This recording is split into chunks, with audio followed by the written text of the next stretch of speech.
let's start. Now, hello friends, this is our new lecture. तो as I have told you कि I'm going to teach chemistry and biology. तो आज हम biology का एक introduction लेंगे, एक short video बनानी है जिससे कि आपकी curiosity और interest ज़्यादा बढ़ जाए. तो आज हम डिस्कस करेंगे थोड़ा सा वैक्सीन क्या है. वैक्सीन वर्ड जो है ये वैका से आया. वैका जो लैटिन वर्ड है, इट मीन्स काउ. तो आपको पता है कि वैक्सीन्स जो हैं these are given to elicit immunological response from the body. तो मैं बहुत ही सिंपल टर्म्स में बताऊं आपको कि अगर हम किसी वायरल डिजीज की वैक्सीन यूज होती है तो उसमें वही वायरस होता है. वायरस दो तरीके की वैक्सीन बनती है. एक किल्ड वैक्सीन होती है और एक एटीन्यूएटेड वैक्सीन होती है. तो मैं थोड़ा सा आज जो मैं डिस्कस करूंगा वो मैं डिस्कस करूंगा एटीन्यूएटेड वैक्सीन को. तो एटीन्यूएटेड वैक्सीन काफी इंटरेस्टिंग टॉपिक है ये. तो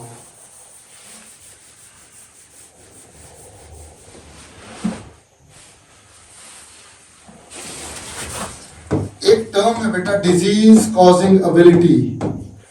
डिजीज कॉजिंग एबिलिटी, बीमार करने की क्षमता जो होती है किसी भी माइक्रोब में, डिजीज कॉजिंग एबिलिटी को कहा जाता है pathogenicity.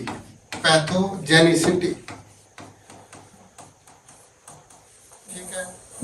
Disease causing ability is called pathogenicity and degree of pathogenicity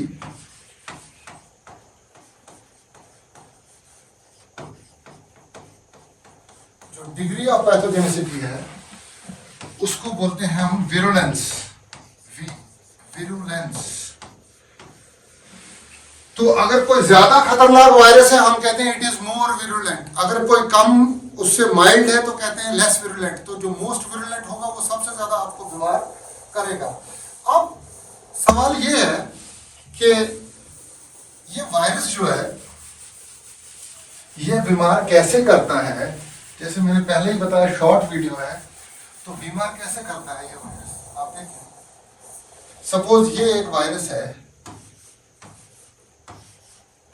hypothetical figure बना रहा हूं मैं, बहुत सिंपल टर्म्स में मैं बता रहा हूं.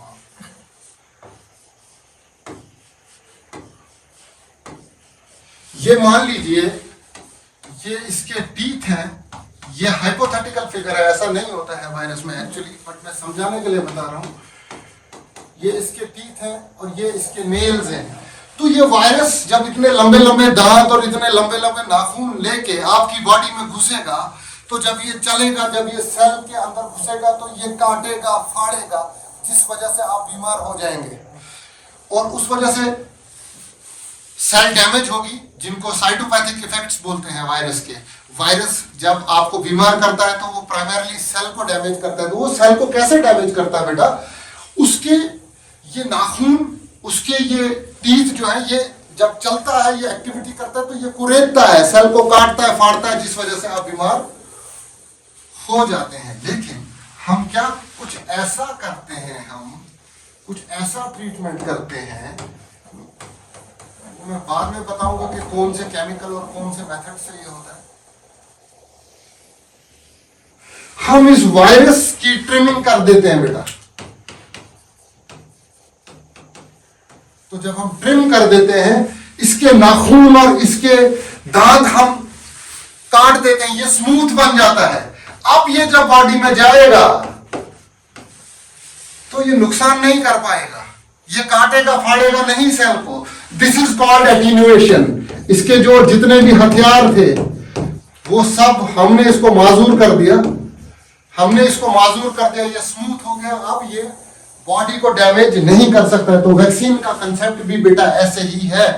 जब कोई बच्चा गंदा पानी पीता है, उसमें पोलियो वायरस होता है पानी में, वो पोलियो वायरस जाता है उसके पर्टिकुलर सेल्स को अटैक करके उनको काटता है, फाड़ता है अपने नाखूनों से, और उस बच्चे में पोलियो हो जाता है. लेकिन जब हमने वायरस को एटीन्यूएट कर दिया, उसके नाखून वगैरह सब काट के उसके बाद खुद से उस बच्चे को हमने वो पोलियो का ड्रॉप पिलाया, वो वायरस अब स्मूथ है, वो वायरस अब स्मूथ है, ध्यान से सुनिएगा, अब वो बॉडी को डैमेज नहीं कर सकता है। तो बॉडी क्या करती है, बॉडी में जब भी कोई बाहर का फॉरेन एजेंट आता है तो बॉडी उसके खिलाफ इम्यूनोलॉजिकल रिएक्शन शो करती है। तो बॉडी जो है एंटीबॉडीज प्रोड्यूस करेगी, जो सोल्जर्स होते हैं जो उस वायरस को पकड़ के उसको मार देते हैं और हमारी जान बच जाती है। अब क्या होता है कि जब आपने बच्चे को पोलियो का ड्रॉप पिलाया, उसको आपने वैक्सीन दी, उसमें वायरस था लेकिन वो स्मूथ था, वो डैमेज नहीं कर पाया उसकी बॉडी को, उसके खिलाफ एंटीबॉडीज बनी, उस बच्चे की बॉडी ने उसके खिलाफ सोल्जर्स बनाए और उन्होंने उस वायरस को मार दिया। अब क्या होता है, ट्विस्ट क्या है, वैक्सीन बच्चे को हो गई, अब कभी बच्चा खेल रहा है, वो गंदा पानी पी गया, उस गंदे पानी में सच में वायरस था, पोलियो का वायरस, उसके नाखून भी थे, उसके दांत भी थे, वो पोलियो वायरस उसकी बॉडी को जब डैमेज करने लगेगा तो बॉडी को एकदम याद आ जाएगा ये तो वही वायरस है जो उस दिन पहले आया था और आज तो ये हथियारों के साथ आया है, तब तो ये बिना हथियारों का था, इसको मार दो। This is called as immunological memory. तो इसी कंसेप्ट पे वैक्सीन जो है वो काम करती है। तो होपफुली आपको ये शॉर्ट वीडियो अच्छी लगी।